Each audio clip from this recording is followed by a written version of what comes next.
The old cantina on Kepler Station was dimly lit, its smoke-filled air carrying the scent of burnt fuel, exotic liquor, and stories that refused to die.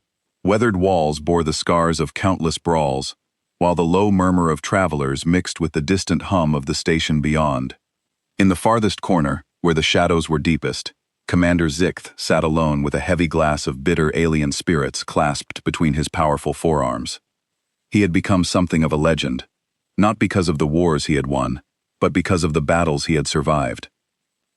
A circle of young soldiers from half a dozen different species gathered around his table, listening with the eager fascination reserved for veterans whose names appeared in history books.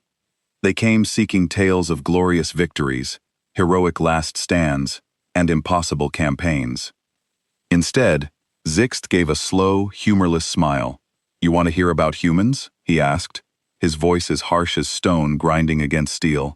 "Then I'll tell you about Vega Prime, the day I discovered that courage can be far more terrifying than size." The room fell silent.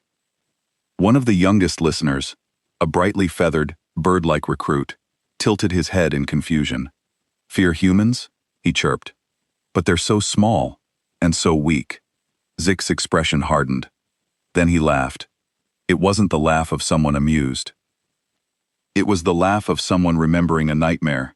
Zixathera's tentacles twisted in what might have been a smile. It was not a pleasant sight. Small? Yes. Weak? No. Never call them weak. He took a long drink and began his tale. 3 years ago, Zixathera commanded the Coalition's 4th battle fleet. 200 warships, each one bigger than a human city. They were the pride of 7 different worlds. The Coalition had sent them to crush the human colony at Vega Prime. Intelligence reports said the humans had only 30 ships defending the system. 30 against 200. It should have been easy. It should have been over in hours. Admiral Jake Morrison commanded the human fleet from his flagship, the UE's Liberty. Zixera had studied the humans' record. Morrison was known for strange tactics. The Coalition called him unpredictable.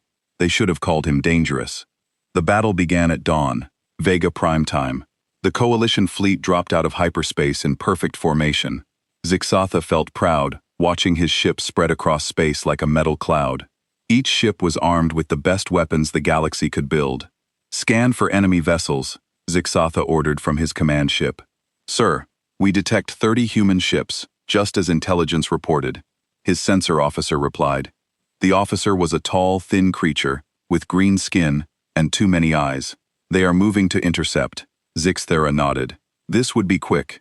The humans were brave, but foolish. They should have run. The human ships approached in a loose formation. They looked small against the massive Coalition fleet. Zixatha could see the UES Liberty leading them, with Admiral Morrison aboard. Behind it came ships like the UES Thunder, the UES Storm, and others.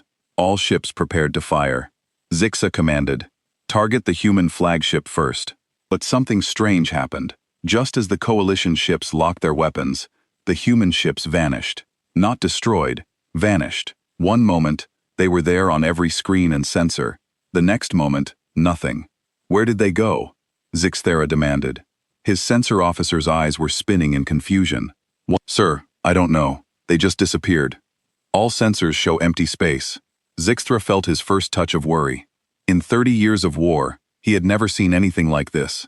Ships did not just disappear. "Keep scanning. They have to be somewhere." For 20 minutes, the Coalition fleet searched empty space. Their most advanced sensors found nothing. It was as if the 30 human ships had never existed. Then the attacks began. The Coalition ship Vengeance was the first to die. It exploded without warning, torn apart by weapons fire from nowhere. Zixthera watched the debris spread across space. There had been 800 alien souls aboard that ship. "Where did the attack come from?" he shouted. "Unknown, sir. Sensors show no enemy ships in that area." Before anyone could respond, another Coalition ship died. Then another. The human ships were attacking, but they remained completely invisible. It was like fighting ghosts. Captain Lisa Grant commanded one of the human ships, the UE's Phantom. Later, Zixthera would learn her name from captured records, but during the battle, she was just a nightmare that hunted his fleet. The Phantom would appear for seconds behind a Coalition ship. Its weapons would fire, usually destroying the target in one attack, Then it would vanish again before any return. Fire could hit it. The ship lived up to its name. All ships random evasive patterns. Zixthera ordered, "Do not stay in one place." But it did not help. The invisible human ship struck again and again. They knew exactly where each coalition ship would be. It was as if they could see through walls. The psychological effect was worse than the actual damage. Coalition crews began shooting at empty space. They were convinced human ships were everywhere, hiding just out of sight. Some ships fired at their own allies by mistake. Zixth watched his proud fleet fall apart. These were experienced soldiers from 7 different worlds. They had fought in dozens of battles, but they had never faced an enemy they couldn't see. On the second day, the humans changed tactics. Instead of quick attacks, they began stalking individual ships. A coalition vessel would detect strange sounds in its hull, scratching, tapping, like something was trying to get inside. Then the ship would explode. The crew of the destroyer reported hearing human voices in their corridors, but security cameras showed nothing. The voices spoke in calm, friendly tones, like humans greeting old friends. Then the ship's reactor went critical. "Sir," Zixther's communication officer said, "we are receiving a transmission from Admiral Morrison. Put it through." The human's voice filled the bridge. It was calm and polite, like he was discussing the weather. "Commander Zixthera, this is Admiral Morrison. I believe we should talk. Where are you, Morrison? Show yourself." "I'm right here, Commander. We all are. You just can't see us." As Morrison spoke, Zixther's sensors suddenly detected all 30 human ships. They were scattered throughout the coalition formation. Some were less than a kilometer away from coalition vessels. They had been there the whole time, invisible and patient. "How?" Zixt whispered. "Human technology, Commander. We've learned to bend light around our ships. Your sensors can't detect us when we don't want to be detected. We've been hunting your fleet for 2 days." Zixt looked at his tactical display. He had started with 200 ships. Now only 40 remained. The humans had destroyed 160 coalition vessels while staying completely invisible. His entire fleet had been turned into prey. "What do you want, Morrison?" "Your surrender, Commander. You have 2 choices. Order your remaining ships to withdraw, or we continue hunting until none are left." The human admiral paused. When he spoke again, his voice was cold as space. "We can do this all day, Commander." "Can you?" Zixa looked around his bridge. His officers were staring at him with fear in their eyes. They were professional soldiers, but this battle had broken something inside them. They had been hunted like animals by an enemy they couldn't fight. "If I withdraw, what guarantee do I have that you won't attack us as we leave?" "You have my word as a human officer. Withdraw now and you leave safely." Sixth had no choice. His fleet was finished. The humans had won using weapons that should not exist, and tactics that defied all military logic. "All ships, withdraw immediately. Set course for home." As the surviving coalition ships prepared to jump to hyperspace, Morrison's voice came through the communications one last time. "Commander Zixthera, a word of advice. Next time, bring more ships. We're getting better at this." The human ships remained invisible as the coalition fleet fled. Zixthera never saw them again, but he knew they were watching, hidden in the darkness between stars. Later, intelligence reports revealed the truth. The humans had developed something they called adaptive camouflage. Their ships could become invisible to all known sensors, but the technology was limited. They could only stay hidden for short periods before needing to recharge. The Battle of Vega Prime had lasted 3 days. The humans had carefully planned every attack, timing their strikes when their camouflage was strongest. They had turned invisibility into the perfect weapon. Zixthera finished his drink and looked at the young soldiers around him. Their faces showed the same fear he had felt that day. "That was the day I learned the first rule of fighting humans," he said. "Never fight what you cannot see." The cantina was quiet. Outside, a human merchant ship was docking at the station. Its crew looked friendly and peaceful, but Zixthera knew the truth. Every human was a potential ghost, ready to vanish and strike from the shadows. "Are all human ships invisible now?" asked the young bird-like soldier. Zixthera's tentacles twisted again. "I do not know, and that is what makes them so terrifying." Commander Zixatha ordered another drink. The young alien soldiers waited quietly around his table. The story of the ghost ships had shaken them, but they wanted to hear more. They always did. "That was space combat," Zixatha said, his voice low and rough. You think that was frightening? Let me tell you about ground warfare with humans. Let me tell you about Titan's Reach. A young soldier with gray skin and multiple arms leaned forward. Ground combat should be easier. Yes, humans are small. We are bigger and stronger. Zixera's laugh was bitter and cold. That is what we thought too. We were wrong. Very wrong. He began his second tale. Titan's Reach was a human farming colony on the edge of their space. 2 million humans lived there, growing food for other worlds. Most were families with children. It should have been an easy target. The coalition sent 50,000 ground troops to take the planet. They were professional soldiers from the warrior races, big, strong creatures with natural armor and sharp claws. Each one could fight 3 humans and win. General Krextor commanded the invasion. He was a massive creature, 3 meters tall with thick red skin. He had conquered 12 worlds for the coalition. Titan's Reach would be number 13. The human defenders numbered only 5,000 soldiers. They were led by Colonel Ryan Davis, a quiet man with gray hair and sad eyes. His second in command was Sergeant Amy Brooks, a small woman who looked like she should be teaching children, not fighting wars. The invasion began before dawn. Coalition dropships landed near the main human cities. The plan was simple: surround the humans, demand surrender, then occupy the planet. Standard procedure. For the first day, everything went according to plan. The coalition forces were bigger, stronger, and better armed. They pushed the human defenders back toward the cities. The humans fought well, but they were clearly losing. General Krextor felt confident. Tomorrow we will have them surrounded, he told his officers. They will surrender when they see they cannot win. But that night, something changed everything. The coalition forces had captured several hundred human civilians during their advance. These were farmers, teachers, shopkeepers, not soldiers, just people who lived on Titan's Reach. General Krextor decided to send a message. He ordered the execution of 50 human prisoners, including children. The executions were broadcast on all frequencies, so the human defenders would see. Surrender now, Krextor announced, or more civilians will die. That was his mistake. Humans, Zixter had learned, do not react to such threats the way other species do. Instead of becoming afraid, they become something else entirely. Colonel Davis received the broadcast in his command bunker. Sergeant Brooks was beside him along with his other officers. They watched their people die on the screen. The humans did not speak for several minutes. When Davis finally spoke, his voice was very quiet. Sergeant Brooks, activate the Berserker protocols. Brooks looked at him with wide eyes. Sir, are you sure? Once we do this, there's no going back. They killed children. Amy, our children, activate the protocols. Zixt paused in his story to finish his drink. The young soldiers waited, sensing something terrible was coming. What are Berserker protocols? Asked one of them. Something that still gives me nightmares. Zixthera replied. The next morning, the coalition forces prepared for their final assault. They expected the humans to surrender or try to escape. They did not expect what actually happened. The first sign something was wrong came from the Eastern Front. A coalition squad was advancing through a human town when they heard a sound. It started low and grew louder.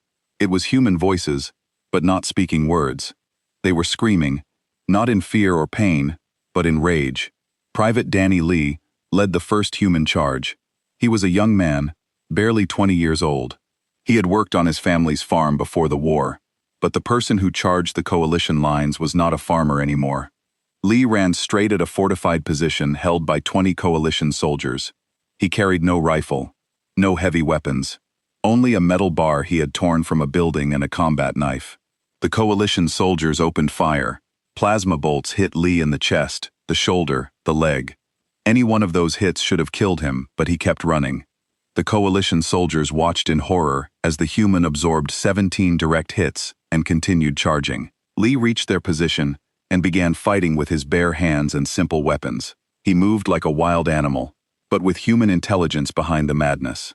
In 30 seconds, he had killed 6 coalition soldiers and wounded 8 more, before finally falling. But Lee was not alone. Behind him came more humans. Hundreds of them. They had abandoned all military tactics and were simply charging forward, screaming that terrible sound. The coalition soldiers were trained warriors, but they had never faced anything like this. These humans fought like they wanted to die, but they fought smart. They used their rage as a weapon, making themselves unpredictable and terrifying. Sergeant Amy Brooks led another attack on the southern front. She was a small woman, less than 2 meters tall, but when she activated the Berserker protocols, she became something that haunted Zix Thera's dreams. Brooks and her squad surrounded a coalition tank. Instead of using anti-tank weapons, they attacked it with their hands. They climbed on it, tore open hatches, and fought the crew inside with knives and fists. The tank crew were elite soldiers in powered armor. It did not matter. The worst part was the sounds. The humans were not just screaming. They were talking to each other as they fought. They made jokes, sang songs, laughed. They acted like this. Was fun. Watch out. The big one's mine. Brooks called to her soldiers as she jumped on a coalition commander. The commander was twice her size and covered in natural armor. She killed him anyway. By noon, the coalition forces were in full retreat. General Krexter tried to rally his troops, but they were too frightened. They had been trained to fight soldiers, not monsters. They are just humans, Krexor shouted over the radio. They can be killed like anyone else. But his soldiers had seen Danny Lee take 17 plasma hits and keep fighting. They had watched Amy Brooks laugh while covered in alien blood. They had heard the human war cries that sounded like demons from the deepest hell. The Berserker protocols did something to human brain chemistry. It shut down their fear and pain responses, while keeping their intelligence intact. They became thinking, planning animals who could not be stopped by injury or death. Private Jake Miller was hit by an explosion that tore off his left arm. He picked up the severed limb and used it to beat a coalition soldier unconscious. Then he kept fighting with his remaining arm. Corporal Lisa Stone was shot through the chest, with a hole big enough to put your fist through. She stuffed cloth in the wound and continued fighting for another hour before bleeding to death. Even then, she died while strangling an enemy soldier. The coalition forces broke completely. 50,000 professional warriors fled from 5,000 humans. Many coalition soldiers threw away their weapons and ran into the wilderness rather than face the berserkers again. General Castor tried to make a final stand at the landing site. He had 2,000 soldiers and heavy weapons. The humans should not have been able to take the position. Colonel Davis arrived with 300 human soldiers. They were covered in blood and dirt. Many were wounded. All of them were still screaming that terrible war cry. "Surrender," Davis called to Kreter. "You have one chance." "Never," Krex replied. "You are just humans." Davis smiled. It was not a pleasant expression. "Yes, we are. And you just learned what that means." The final battle lasted 15 minutes. When it was over, Krexter was dead and his army was destroyed. The humans had lost 100 soldiers, but they had won. But the most terrifying part came after the battle ended. Zixatha watched the recordings later from captured equipment. The moment the fighting stopped, the humans changed back. They became normal people again. Colonel Davis knelt beside a wounded coalition soldier and gave him medical. Hey, Sergeant Brooks helped evacuate enemy wounded to safety. The same humans who had been savage berserkers minutes before were now showing mercy to their enemies.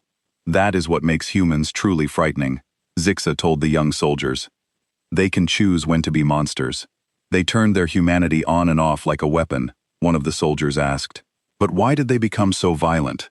What made them change? They executed children, Zixt replied. Humans will forgive many things. They will show mercy to enemies who fight honorably but harm their young, and they become something else entirely. He stood up from the table, his old wounds aching. That is the second rule of fighting humans. Never make them angry. You will not survive what they become. The young soldiers sat in silence, processing what they had heard. Outside the cantina, human laughter could be heard from the docking bay. Peaceful, friendly sounds. But now the aliens wondered what those same humans would sound like if someone threatened their families. Zixter left them with that thought. Some lessons were too important to explain gently. The cantina had grown quieter as the night went on. Commander Zixatha noticed that fewer aliens were laughing at the bar. His stories were spreading through the station. Word of human warfare tactics had a way of killing conversation. A young alien with blue scales and worried eyes approached his table. "Commander, may I ask something?" "Speak." "The humans you described, the berserkers, they were soldiers. But what about human civilians? Surely they would run from danger like any reasonable species." Zix the Sarah's tentacles coiled tighter around his glass. "Sit down, young one. Let me tell you about New Geneva. Let me tell you why human civilians are more terrifying than their soldiers. The blue-scaled alien sat down with the others. They all leaned in close to hear the third tale. New Geneva was a human research colony with no military value. It housed 50,000 civilians, scientists, teachers, artists, children. The planet had beautiful cities and peaceful gardens. It should have been safe from the war. But the coalition needed to send a message. They wanted to show other human worlds what happened to those who resisted. General Vorak chose New Geneva because it was defenseless and full of innocent people. Vorak was a cold, calculating commander. He believed in winning wars through fear. If humans saw their civilians dying, they would surrender quickly. It was logical thinking. It was also completely wrong. The coalition sent 200 warships to surround New Geneva. The humans had only 6 small patrol ships for defense. Captain Steve Harper commanded the tiny defense fleet from his ship, the Guardian. His second officer was Lieutenant Kate Wilson, a young woman fresh from the academy. Captain Wilson reported, "Long-range sensors show a massive coalition fleet approaching, 200 ships." Harper studied the tactical display, 6 ships against 200. The math was simple and depressing. Time until they arrive. 4 hours, sir. Harper called an emergency meeting with the colonial government. Governor Patricia Adams was a grandmother who had spent her life building schools and hospitals. She was not prepared for war. "Captain, how long can you hold them off?" she asked. Harper was quiet for a moment. He was an honest man who did not like to lie. "Governor, with respect, we cannot hold them off. 6 ships against 200 is not a battle. It's suicide. Then we surrender." "No, ma'am. We evacuate every civilian we can, and then we buy you time to escape." The evacuation began immediately. Every ship on New Geneva was loaded with civilians, cargo haulers, passenger liners, even small personal craft. 50,000 people needed to escape, but the ships could only carry 30,000 in the first wave. Governor Adams made the hardest decision of her life: children and elderly first. Adults will wait for the second evacuation, but there would be no second evacuation. The coalition fleet arrived ahead of schedule. General Vorak's flagship, the Iron Fist, dropped out of hyperspace with the rest of his armada. They spread out around New Geneva like a metal net. Nothing would escape. "Human vessels, this is General Vorak. Surrender immediately or we will destroy your colony." Captain Harper responded from the Guardian. "General, we have civilian evacuation ships leaving the system. They are not military targets. Let them pass. All human ships are targets until you surrender. Order the evacuation fleet to return, or I will destroy them." Harper looked at his small bridge crew. Lieutenant Wilson was barely 25 years old. Ensign Bobby Chen had joined the crew just 6 months ago. They were all young with full lives ahead of them. "Sir, what are your orders?" Wilson asked. Harper made his decision. "We're going to buy those civilians time to escape. All ships, intercept the coalition fleet. Protect the evacuation ships at all costs." The 6 human patrol ships accelerated toward the massive enemy fleet. It was hopeless, but they went anyway. The first human ship died within minutes. The Defender, commanded by Captain Linda Park, lasted just long enough to destroy 2 coalition vessels before being overwhelmed. Her final transmission was calm and professional. "Guardian, the path is clear on Vector 7. Good luck." The second ship, the Protector, lasted longer. Captain Gary Stone managed to take out a coalition cruiser before his ship was torn apart. His crew of 12 died fighting to give strangers a few more minutes to escape. But the real horror began when the coalition fleet caught up to the evacuation ships. These were civilian vessels packed with families and children. They had no weapons and weak shields. They should have surrendered immediately. They did not. The cargo ship Morning Star was the first to be cornered. It carried 800 civilians, including 200 children. Captain Mary Foster was a merchant who had never fired a shot in anger. When General Vorak demanded surrender, her response shocked everyone. "General, I have children aboard this ship. Their parents trusted me to keep them safe. I will not let you harm them.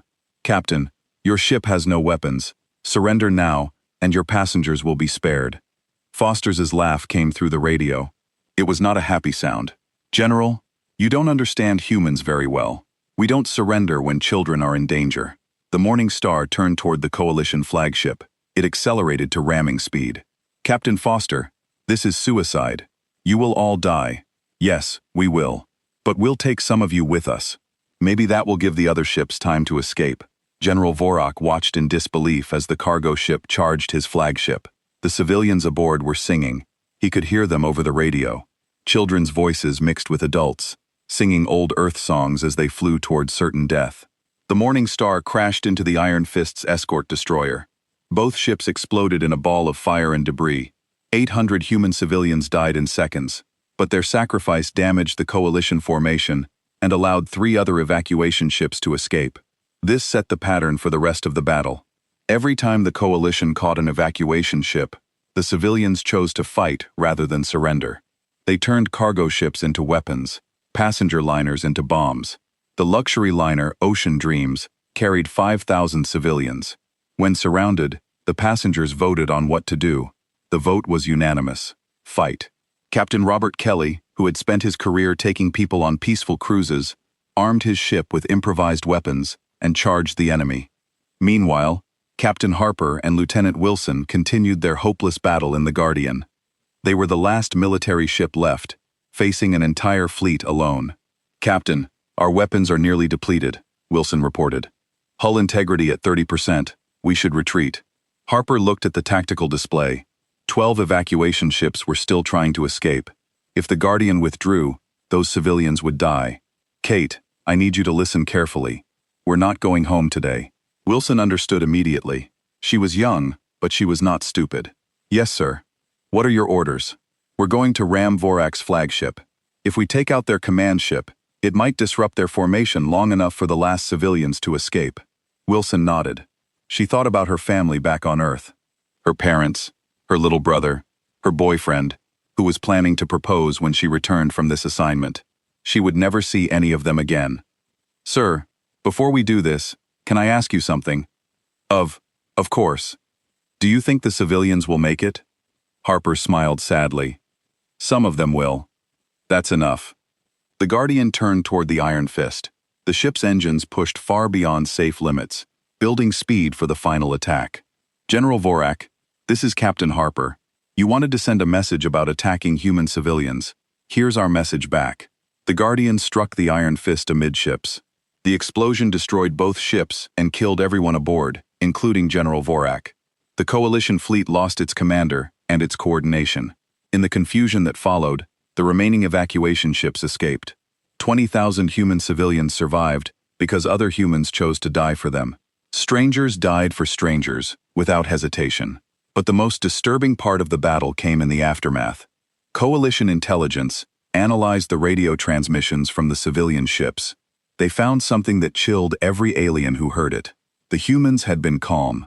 Cargo ship captains who chose to ram enemy vessels spoke to their passengers with gentle voices. Parents comforted children by explaining they were heroes who would save other families. Even the children seemed to understand and accept their fate. "Mommy, will it hurt?" a 5-year-old girl asked over the Morning Star's intercom. "Only for a second, sweetheart. Then we'll be safe forever, and so will all the other children." The coalition had expected panic, fear, desperate pleas for mercy. Instead, they found humans treating death as just another way to protect their people. Zixathara finished his drink and looked at the young aliens around his table. Their faces showed the same horror he had felt when first reading those transcripts. "That is the third rule of fighting humans," he said quietly. "They will die for people they have never met. Not just soldiers. All of them. Children, grandparents, merchants, teachers, all of them." A young soldier with green fur asked, "But why? What drives them to such extremes?" "I have studied humans for years trying to answer that question," Zixathara replied. "The best explanation I can give is this. Humans believe that protecting others, especially the innocent, is worth any sacrifice. They would rather die as heroes than live as cowards." The night was getting late at the cantina on Kepler Station. Commander Zixathara noticed that word of his stories had spread. Alien officers from other ships had quietly joined the crowd around his table. They all wanted to hear about the humans. They all needed to understand what they might face. A veteran soldier with scarred purple skin spoke up. "Commander, the stories you tell are disturbing, but surely humans have limits.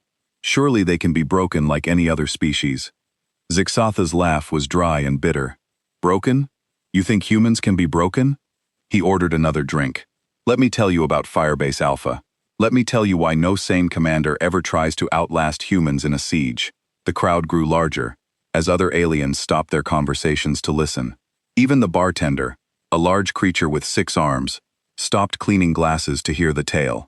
Firebase Alpha was built on a worthless piece of rock called Hadley's World. The planet had no resources, no strategic value, no reason for anyone to fight over it, but it sat on the border between human and coalition space. Control of the planet meant control of 3 important trade routes. The base itself was small, just 200 human soldiers commanded by Major Tony Clark. Clark was a quiet man who had spent 20 years in the human military. He was known for being steady and reliable, but not brilliant. No one expected him to make history. The coalition sent Admiral Corvash to take the planet. Corvash was famous for his siege warfare. He had starved out enemy positions on 7 different worlds. He brought 5,000 soldiers and a plan to surround the base and wait for the humans to surrender. It will be easy, Corvash told his officers. The humans have limited food and water. We control the space around the planet. They cannot be resupplied or reinforced. They will surrender within a month. The siege began on a cold morning in the planet's winter season. Coalition forces surrounded Firebase Alpha and settled in to wait. They built comfortable camps with good food and warm shelters. This was going to be a waiting game, and they were prepared to wait as long as necessary. Major Clark received Admiral Corvash's surrender demand on the first day of the siege. Major Clark, you are surrounded and cut off from all support. Surrender now, and your soldiers will be treated according to galactic law. Clark's response was simple and direct. Admiral, we decline your offer. Firebase Alpha will remain under human control. Major, be reasonable. You have 200 soldiers against 5,000. You have supplies for perhaps a month. We can wait much longer than that, Admiral. We'll see about that. The first month passed exactly as Corvash predicted. The humans conserved their food and water carefully. They ran patrols and maintained their defenses, but they did not attempt any major attacks. Everything seemed normal. In the second month, Coalition scouts reported that the humans were eating smaller meals. Their energy levels appeared lower. Some soldiers showed signs of hunger. Corvash felt confident that victory was near. Soon they will start fighting each other for food, he told his staff. Humans are selfish creatures. They will turn on each other when resources become scarce. But the Coalition scouts were wrong. The humans were not fighting each other. Instead, they were sharing everything equally. When food ran low, everyone ate less. When water was rationed, everyone got the same amount. No exceptions. Sergeant Holly Martinez became the symbol of human endurance during the siege. She was a small woman who had joined the military to pay for college. She planned to become a teacher after her service ended. But on Hadley's World, she became something else. During the 3rd month of the siege, Martinez was severely injured when a coalition mortar round hit her position. Shrapnel tore through her left arm and damaged her ribs. The base medical officer, Dr. Chris Baker, told her she needed surgery and weeks of recovery. Doc, how long before I can return to duty? Martinez asked. Holly, you need at least a month of bed rest, maybe 2 months. That's too long. Patch me up and get me back on the line. Dr. Baker was shocked. Sergeant, you could die if you don't rest properly. Your body needs time to heal. Martinez looked at him with tired but determined eyes. Doc, if I rest for 2 months, my squad mates will have to cover my sector. They're already exhausted and hungry. I won't let them carry my weight. Baker tried to argue, but Martinez would not listen. 3 days later, she was back on patrol with her arm in a makeshift sling and bandages wrapped around her chest. She stayed on duty for the remaining 5 months of the siege. By the 4th month, the humans were eating things that most species would consider inedible. They mixed tree bark with their remaining rations to make the food last longer. They caught and ate insects. They boiled leather from their equipment to make soup. But they never complained. Coalition forces listening to human radio transmissions expected to hear arguments, desperation, talk of surrender. Instead, they heard jokes, stories, and planning for the future. When we get home, I'm going to eat a whole pizza by myself, Private Jimmy Watson said during a radio check. Just one pizza? Amateur, replied Corporal Sandra Lee. I'm going to eat pizza for breakfast, lunch, and dinner for a week. You're both thinking too small, Martinez added. I'm going to open a restaurant that serves nothing but the foods we've been dreaming about out here. The coalition soldiers listening to these transmissions began to feel uncomfortable. The humans were starving, but they sounded like they were planning a vacation. In the 5th month, the situation became truly desperate. The humans were down to their emergency rations, which were supposed to last only 1 week. They had no medical supplies left. Several soldiers were wounded and could not be properly treated. Admiral Corvash sent another surrender demand. Major Clark, your position is hopeless. Your soldiers are starving and wounded. End this madness and surrender. Clark's response came after a long delay. His voice was weaker than before, but still firm. Admiral, we are still here. Firebase Alpha remains under human control. Major, I have reports that your soldiers are dying of hunger and disease. How can you ask them to continue this suffering? Admiral, I did not ask them to continue. They chose to continue. That is the difference between humans and other species. This was true. During the 5th month, Major Clark had called a meeting of all his soldiers. He explained their situation honestly. They were out of food, medical supplies, and hope of rescue. Anyone who wanted to surrender could do so without shame. Not one soldier chose to surrender. Private Watson, who had lost 30 pounds and could barely stand, spoke for all of them. Sir, with respect, we came here to hold this base. Nothing has changed. We still have ammunition. We still have fighting spirit. And we still have each other. Let's see how long we can make this last. The 6th month brought new horrors. Several soldiers developed infections that should have been fatal. They continued fighting anyway. Corporal Lee lost 2 fingers to frostbite, but refused to leave her post. Lieutenant Carlos Rivera broke his leg in a fall, but crawled to his duty. Station every day. The humans began scavenging equipment from their own base. They burned furniture for heat. They used metal scraps to repair their weapons.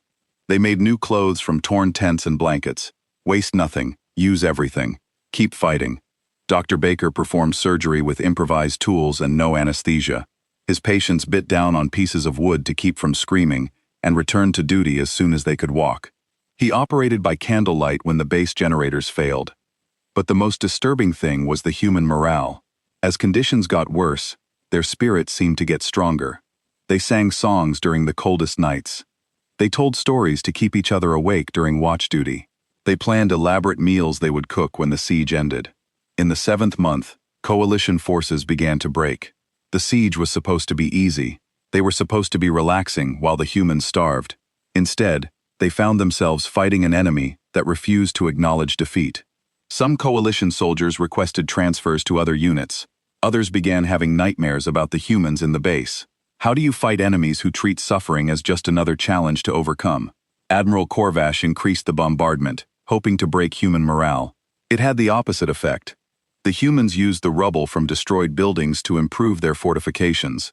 They collected metal fragments from coalition shells to make new tools and weapons. Sir, they're using our own ammunition against us, reported Corvash's intelligence officer. They've turned shell fragments into knives and spear points. They're melting down the metal to repair their equipment. The 8th month marked the breaking point for the coalition forces. They had been sitting in comfortable camps, eating good food while watching humans survive on nothing. The psychological pressure was enormous. Coalition soldiers began making mistakes. They fired at shadows. They reported human attacks that never happened. Some units requested permission to assault the base directly, rather than continue the siege. No, Corvash told them. We stick to the plan. The humans must surrender soon. But the humans showed no signs of surrender. Sergeant Martinez, now skeletal, thin, and barely able to stand, was still making her daily patrols. Dr. Baker continued treating patients with no medical supplies. The cantina was packed now. Word had spread throughout Kepler Station about Commander Zixther's stories. Alien officers from dozens of ships had gathered to hear about human warfare. The air was thick with tension and fear. An old coalition general with battle scars covering his gray hide pushed through the crowd. Commander Zixthara, I served in the 3rd Galactic War.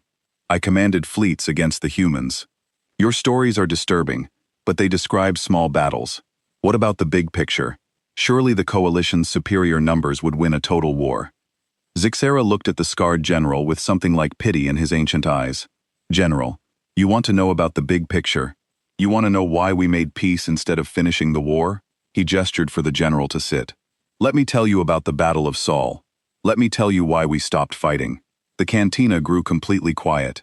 Even the bartender stopped moving. Everyone knew about the Battle of Sol. It was the last major battle of the war, the one that led to the peace treaty. But no one knew the real story. Sol was the human home system. Earth, their birth world, orbited the star they called Sun. It was the heart of human civilization, where their species had begun its journey to the stars. If the coalition could take SU, the war would be over. High Command assembled the largest fleet in galactic history, 10,000 warships from 50 different worlds. Every species in the coalition contributed ships and crews. It was an armada that could conquer entire sectors. Admiral Zixnith commanded the invasion fleet from his massive flagship, the Galaxy's Pride. He was the coalition's greatest military mind, the architect of victories on 100 worlds. If anyone could crush the humans, it was him. The human fleet defending Sol numbered only 800 ships. They were commanded by Admiral Carl Johnson from Earth's Orbital Defense Station and Admiral Nina Rodriguez from the Mars Fleet Command. Both were experienced officers, but they faced impossible odds. 10,000 ships against 800. Admiral Zixnith told his staff as the fleet approached Sol. This will be the shortest battle in galactic history. Intelligence reports confirmed what everyone expected. The human military was concentrated around Earth and Mars. Their industrial worlds were lightly defended. A few quick strikes would human war production and force surrender. But as the coalition fleet entered the Sol system, something unexpected happened. Every civilian ship in the system began moving toward the invasion fleet. "Sir, we're detecting massive movement from human civilian vessels," reported the sensor officer. "Cargo ships, passenger liners, mining vessels, personal craft. They're all heading in our direction." Admiral Zixt studied the tactical display with confusion. "Are they evacuating? Running away?" "No, sir. They appear to be moving to intercept our fleet." This made no sense. Civilian ships should be fleeing from a war zone, not flying toward it. But the sensors did not lie. Thousands of human civilian vessels were accelerating toward the coalition armada. The first ship to reach them was an old cargo hauler called the Happy Trader. Captain Lucy Stone had been hauling freight between Earth and the asteroid mines for 20 years. She was a grandmother with silver hair and gentle eyes. Her co-pilot was her 16-year-old grandson, Billy. Coalition Fleet. "This is Captain Stone of the civilian vessel Happy Trader. You are approaching Earth space with hostile intent. Turn back now." Admiral Zixnith could not believe what he was hearing. "Captain Stone, you are in a cargo ship facing a military fleet. Withdraw immediately for your own safety." "Admiral, with respect, I will not withdraw. Earth is my home. These are my people. If you want to hurt them, you'll have to go through me first." The Happy Trader was joined by other civilian ships. The passenger liner Golden Dream carried tourists and families. The mining ship Rockhopper was crewed by rough asteroid miners. The yacht Starlight belonged to a wealthy businessman. They came from every walk of human life. But the most disturbing part was the crews. These were not soldiers. They were teachers, farmers, shopkeepers, students. Children as young as 12 operated weapon systems. Elderly humans in their 80s piloted attack craft. Captain Stone's granddaughter Sarah, only 14 years old, manned the Happy Trader improvised gun turret. She had learned to shoot by hunting rabbits on the family farm. Now she was preparing to fight alien warships. "Grandma Lucy, are we really going to fight all those big ships?" Sarah asked over the intercom. "Yes, sweetheart. Sometimes you have to stand up to bullies even when they're bigger than you. Are we going to win?" Captain Stone looked at the massive enemy fleet filling her view screen. 10,000 ships against a few hundred civilian vessels. "Probably not, dear, but we're going to try anyway." Admiral Zixnith watched in growing horror as more civilian ships arrived. They came from every corner of the Sol system. Families flew personal shuttles loaded with improvised explosives. College students crewed research vessels armed with mining equipment. Even children piloted small craft beside their parents. "Sir, we count over 2 million civilian vessels now," the sensor officer reported. "And more are coming. 2 million ships." The coalition fleet was outnumbered. 2,002, won by human civilians. But these were not warships. They were converted cargo haulers, passenger liners, and private craft. Most had no armor and minimal weapons. Yet, they kept coming. The mining ship Deep Strike was typical.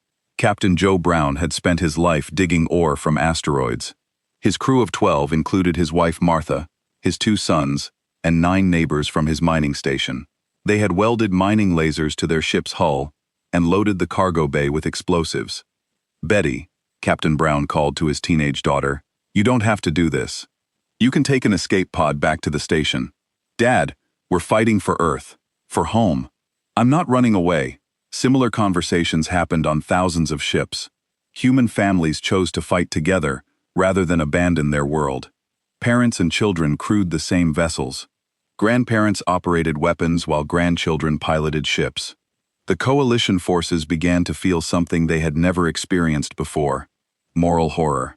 They had come to fight human soldiers, not children and elderly civilians. But the humans gave them no choice. Admiral Zixnith tried one last time to avoid the slaughter. "Attention human civilian vessels, you are not military combatants. Withdraw now, and you will not be harmed." The response came from Captain Stone aboard the Happy Trader. Her voice was calm and steady, like she was discussing the weather. "Admiral, you came here to conquer our world, to hurt our families, to take away everything we love. We can't let that happen. Captain, you have no chance of victory. You will all die. Yes, we probably will, but some of you will die with us. And maybe that will give our military fleet a chance to protect Earth." As Captain Stone spoke, her granddaughter Sarah was singing softly in the background, an old Earth song about home and family. The song was picked up by other ships. Soon, thousands of human voices were singing together across the radio waves. Children sang lullabies their mothers had taught them. Adults sang songs from their school days. Elderly humans sang traditional folk songs passed down through generations. The entire civilian fleet sang as they flew towards certain death.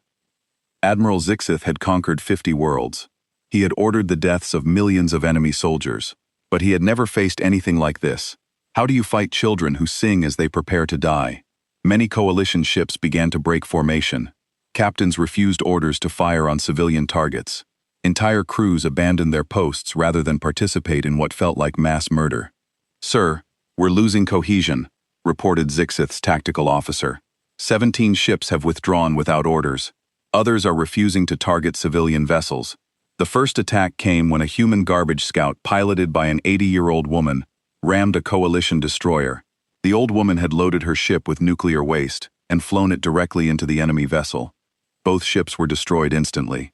This began the human-civilian assault. Thousands of converted ships attacked the coalition fleet. They had no military training, no advanced weapons, no hope of victory, but they fought anyway. A school transport filled with teenage volunteers destroyed a coalition cruiser. A medical ship crewed by doctors and nurses took out an enemy frigate. A luxury yacht owned by a billionaire's family eliminated a coalition command vessel. The psychological impact was devastating. Coalition soldiers found themselves shooting at ships crewed by human children. They watched families die together in the cold vacuum of space. Many aliens broke down completely and could not continue fighting.